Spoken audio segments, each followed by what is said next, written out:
விஜய் ஒரு அப்டேட் விட்டா அஜித் ஒரு அப்டேட் விடுறது, விஜய் ஒன்று பண்ணால் அஜித் தரப்புலேருந்து ஒன்று வருது, ரஜினி தரப்புலேருந்து ஒன்று வந்தால் கமல் தரப்பில் வருது, கமல் தரப்புலேருந்து அதாவது ரஜினி தரப்பில் வருது. இப்படியே இது வந்து ஒரு அனுமார் வால் மாதிரி நீண்டுக்கிட்டே போயிட்டே தான் இருக்குது.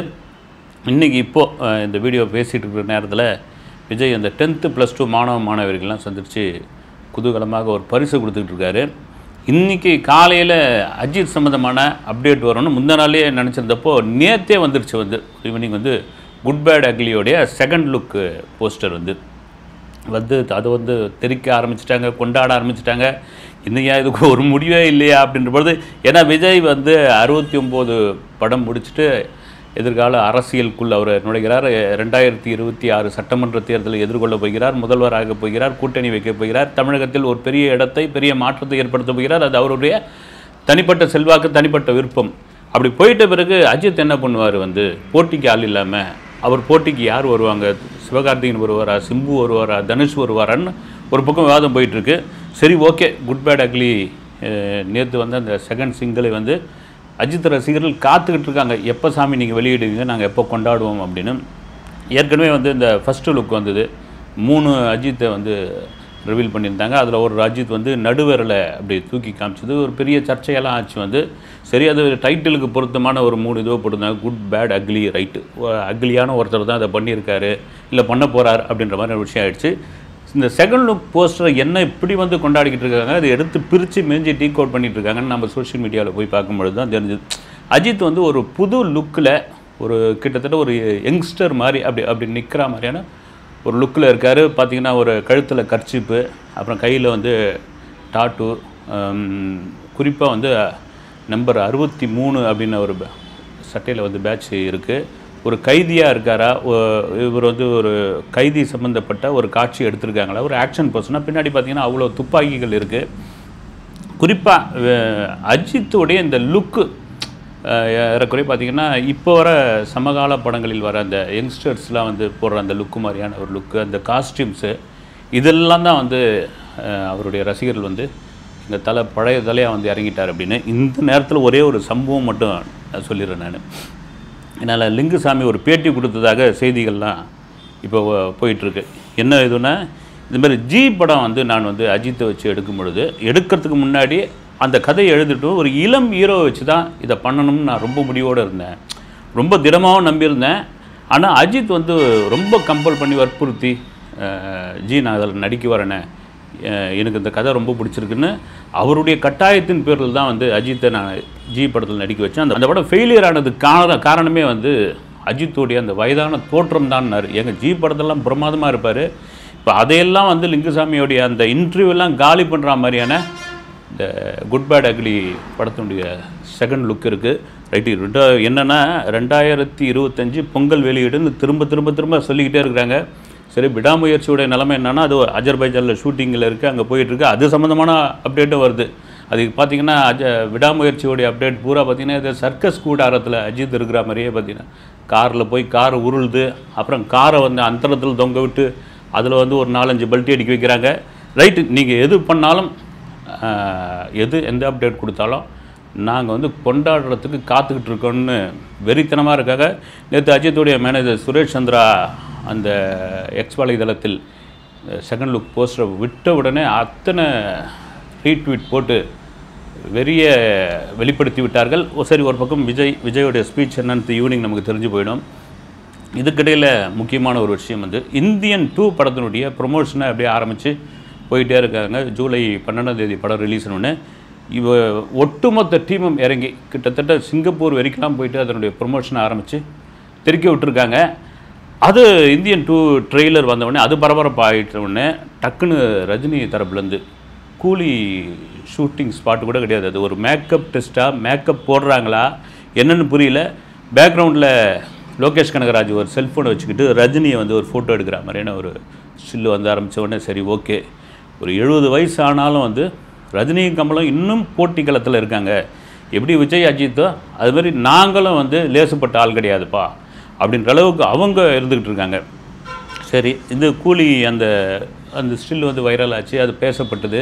இது கமல் செஞ்சதுக்காக தான் ரஜினியும் பண்ணியிருக்காரு. நிச்சயமாக ரஜினியுடைய நாலேஜ் இல்லாமல் லோகேஷ் கனகராஜே அவராக எடுத்து அவராக விட்டுருக்க முடியாது, வாய்ப்பே இல்லை. ஓகே, அது பக்கம் இருக்கும்போது மும்பையில் இந்தியன் 2 உடைய ப்ரெஸ் மீட் நடந்தது.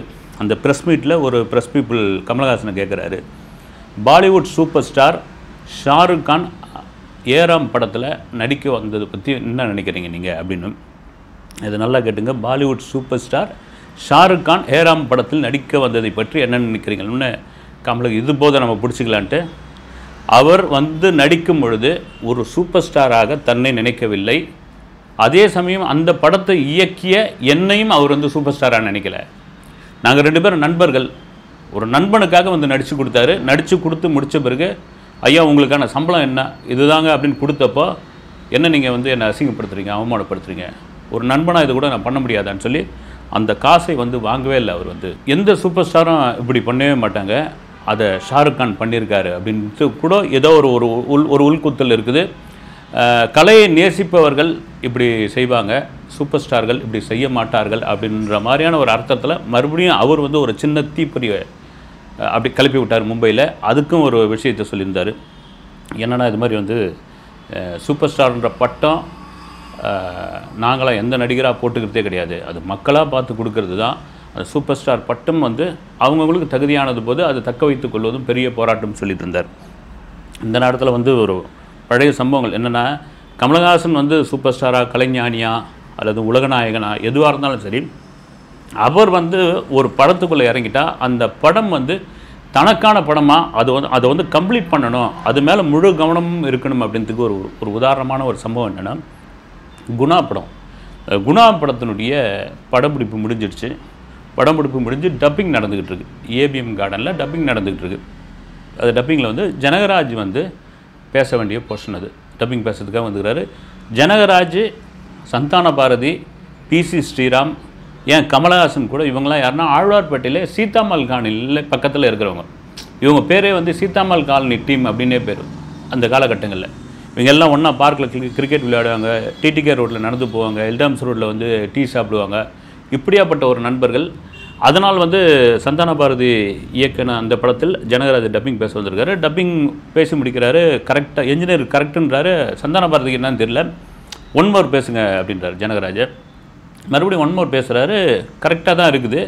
திரும்ப இல்லாத ஏதோ சரியாக வரல, இன்னொரு முறை பேசுங்கன்னு ஜனகராஜ், என்னப்பா கரெக்டாக தானே பேசியிருக்கிறேன், திரும்பவும் பேச சொல்கிற அப்படின்னா, இல்லை நீ பேசுங்க அப்படின்னு திரும்பவும் பேசுகிறாரு. பேசும்போது சந்தான பாரதி, இல்லை இதில் ஏதோ சின்ன மிஸ்டேக் இருக்குதுன்னு ஜனகராஜ், டே என்னடா திரும்ப வாடாப்படா நண்பர்கள் தான்.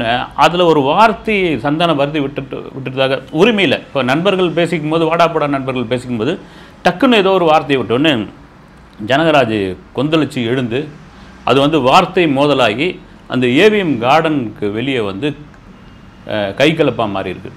அந்த கைகலப்பாக மாறின உடனே சந்தான பாரதியுடைய சகோதரர், இறந்த ஆர்எஸ் சிவாஜி, அபூர்வ சகோதரர்கள் படத்தில் ஜனகராஜ் கூடயே ஒரு பாருங்க, நீங்கள் எங்கேயோ போயிட்டீங்க சார் அப்படின்னு. அவர் இன்னும் சில பேர்லாம் சேர்ந்து இந்த சண்டையை விலக்கி விட்டு அதுக்குள்ளே கமலஹாசனுக்கு தகவல் போய் அவர் வந்து கமல் ஆஃபீஸ்லேருந்து கிளம்பி வந்து அவருடைய சண்டையை சமாதானம் பண்ணோடனே ஜனகராஜ் வந்து கோச்சிக்கிட்டே கிளம்பிட்டார். கோச்சு கிளம்பி போயாச்சு. போயிட்டவுடனே இந்த டப்பிங் பேச முடியல. ஏன்னா டப்பிங் பேசினா தான் கரெக்டாக இருக்கும். அரையும் குறையமாக நிற்குது. போனால் கூப்பிட்டா வரமாட்டேன்றாரு. வரவே முடியாது, என்ன வேணாலும் பார்த்துங்க நீங்கள், ரொம்ப இதுவாக இருக்கார். கமலஹாசனும் ஃபோன் பண்ணுறாரு லேண்ட்லைனில், அவர் ஃபோன் அட்டன் பண்ண மாட்டேன்றாரு. இப்படியாப்பட்ட சூழ்நிலைக்கு அந்த படத்துக்கு ப்ரொடியூசர் யார் தெரியுங்கன்னா, டிஎன்எஸ், அதாவது டிஎன் சுப்பிரமணியம்னு கமல் அவர்களிடம் நீண்ட காலம் மேலாளராக இருந்தவர், இந்த மேனேஜராக இருந்தவர். அவர் ஏற்கனவே வந்து ஒரு படம் அடுக்குமல்லின்னு ஒரு படம் எடுத்திருக்காரு. அப்புறம் ப்ரொடக்ஷன் மேனேஜராக இருந்திருக்காரு. ரொம்ப காலம் அவர்கிட்ட ட்ராவல் பண்ணவர். அவருக்கு ஒரு நம்ம படம் பண்ணி தரணும், நம்ம கூட இருந்தவர், அவர் ரிட்டையர்மெண்ட் ஆக போகிறாரு அப்படின்னு சொல்லி அவருக்கு ஒரு படம் பண்ணி கொடுத்தாரு வந்து கமல். அந்த படம் தான் குணா. அப்புறம் கடைசியாக ஒரு வழியாக வந்து அசோசியேட் டைரக்டரும் இன்றைய எழுத்தாளருமான ராசி அழகப்பன் அந்த படத்தில் ஒர்க் பண்ணுறாரு. அவர்கிட்ட சொல்லி, அவர் ஜனகராஜுக்கு ஃப்ரெண்டு, அவரும் தேனாம்பேட்டைக்காரர். அவர் போய் என்ன பண்ணார், போய் ஜனகராஜ் பேசி, ஐயா ஒரு படம் எடுத்துட்டீங்க, உள்ளே வந்துட்டீங்க, அதை கம்ப்ளீட் பண்ணிட்டுங்க, கமலுடைய குணம்லாம் உங்களுக்கு தெரியும், கமல் சாருடைய குணம்லாம், அவர் வந்து ஒரு சினிமாவை வந்து ஒரு நேசிக்கக்கூடிய ஒரு தன்மை உள்ளவர், இங்கே வந்துருங்கன்னு சொல்லி ஒரு வழியாக இறுக்கி பிடிச்சி ஒரு மாதிரி வேண்டாம் இருப்பால் அந்த டப்பிங்லாம் பேசி முடித்த உடனே அதன் பிறகு கமல் வந்து ஜனகராஜ் கூட காம்பினேஷன் நடிக்கவே இல்லைங்க. இதுக்கு என்ன காரணம்னா, ஒரு ஷாருக் கானை எப்படி கொண்டாடுறாரு பாருங்க வந்து, இங்கேருந்தோ பாலிவுட்லேருந்து வந்து ஒரு ஒரு ஒரு ஒரு சூப்பர் ஸ்டாரு தனக்கு ஒரு நண்பனாக கொடுத்து அந்த காசை கூட வேணான்னு சொல்லி அந்த காசை கொடுத்து என் நட்பை வந்து கலங்கப்படுத்தாதீங்கன்னு ஒரு பக்கம் சொல்லும் பொழுது, அதே சமயம் நாம் பார்த்து ஒரே எல்டாம்ஸ் ரோடில் சீதாமால் காலனியில் ஒன்றா விளையாடின ஒரு நபர் வந்து தன்னை புரிஞ்சுக்கலையே அப்படின்னா அந்த கோவத்தில் தான் ஜனகராஜும் கமலஹாசன் சேர்ந்து பண்ணல. ஓகே, இந்த போட்டி என்னதான் போட்டி ஒரு பக்கம் திரும்பவும் தான் விஜய், அஜித், ரஜினி, கமல் இருந்தாலும் அது ஒரு ஆரோக்கியமான தமிழ் சினிமாவாக இருந்தால் அது மிக சிறப்பாக இருக்கும் என்பதுதான் ஒட்டுமொத்த ரசிகர்களுடைய வேண்டுகோள். நன்றி.